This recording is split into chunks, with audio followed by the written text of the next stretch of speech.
आप देख रहे हैं सम्यक इंडिया टीवी।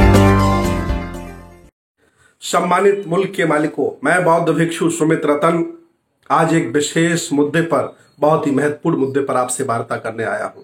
वो ये है कि तथागत भगवान बुद्ध जब हमारे बीच में नहीं रहे, उनका महापरिनिर्वाण हो गया, तो कुछ जो नफरत करते थे संस्कृति से, दर्शन से, बुद्ध के आंदोलन से, उन्होंने सेंधमारी की और तथागत भगवान बुद्ध के दर्शन में अंधविश्वास, पाखंड मिलाकर इसे महायान बनाया। बाद में ये वज्रयान और तंत्रयान बना।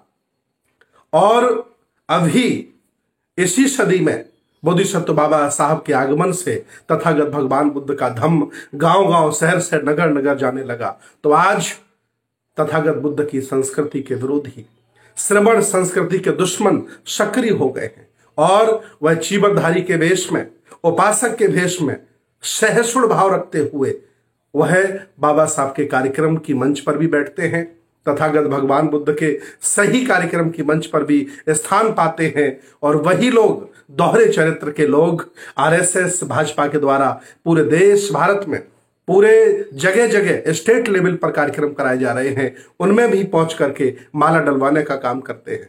मैं आपको आगाह करना चाहता हूं, इन्हीं लोगों ने बौद्ध भिक्षुओं के सर कत्ल किए थे।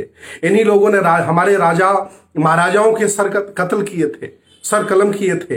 इन्हीं लोगों ने हमारे बुद्ध विहार तोड़े थे।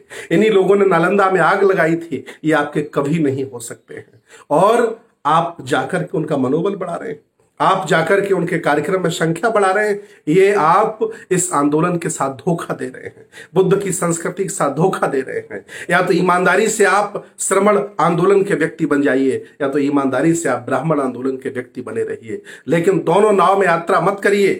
इस समय मैं आगाह करना चाह रहा हूं कि ऐसे लोग बहुत हो गए देश भारत में। वो बौद्ध भिक्षु भी हैं, वो उपासक भी हैं, वो अम्बेडकरवादी भी हैं, जो दोनों जगह मान सम्मान पा रहे हैं। वो बाबा साहब के विचारों के विरोधी हैं, वो भगवान बुद्ध के विचारों के विरोधी हैं। इसलिए मैं आपसे कहता हूं कि जब आपके घरों में आए, आपसे भी ये चंदा लेते हैं, आपसे भी ये बुद्ध विहार बनवाते हैं, आपके घर में भी ये खाना खाते हैं और दुश्मनों से भी सम्मान पाते हैं, उनके घरों में भी ये सम्मान पा रहे हैं, वहां से भी दान चंदा उठा रहे हैं। ऐसे लोगों से सचेत आपको रहना होगा, जो मुखर होकर के 22 प्रतिज्ञाओं की बात करे, जो मुखर होकर के आंदोलन की बात करे, जो दोस्त और दुश्मन की पहचान समझे, वह सही माने में बौद्ध भिक्षु होता है, उपासक होता है, अम्बेडकरवादी होता है। ये बहुत बड़ी समस्या है। इस पर अगर आप चिंतन नहीं करेंगे, मनन नहीं करेंगे, तो ये आंदोलन जो महापुरुष यहां तक ले आए हैं वो धराशायी हो जाएगा, टूट जाएगा। और फिर ये कत्लेआम करेंगे, फिर ये तोड़ेंगे बुद्ध विहार, फिर ये संस्कृति को बर्बाद करेंगे। इसलिए मैं चेताना चाहता हूं कि आप जागरूक हो जाइए, सजग हो जाइए और दोस्त और दुश्मन की पहचान करिए। भाजपा के कार्यक्रमों में जाना बंद करिए, आरएसएस के द्वारा हो रहे कार्यक्रमों में जाना बंद करिए, क्योंकि ये दुश्मन है आपके। इन्होंने आपके महापुरुषों की हत्या की है, इन्होंने भिक्षुओं के सर काटे हैं, इन्होंने हमारे बुद्ध विहार तोड़े हैं, इन्होंने हमारे राजाओं की हत्या की है। ये कभी आपके नहीं हो सकते, ये समझना होगा। मैं आज आगाह करने आया हूं, आपको जगाने आया हूं, चेताने आया हूं, ताकि ये बाबा साहब का आंदोलन, ये फुले का आंदोलन, ये गाडगे का आंदोलन, ये छत्रपति साहू का आंदोलन, ये पेरियार का आंदोलन, ये बुद्ध का आंदोलन जिंदा बना रहे और हक वंचित समाज के लोगों को हक अधिकार मिलते रहे। बहुत बहुत साधुवाद।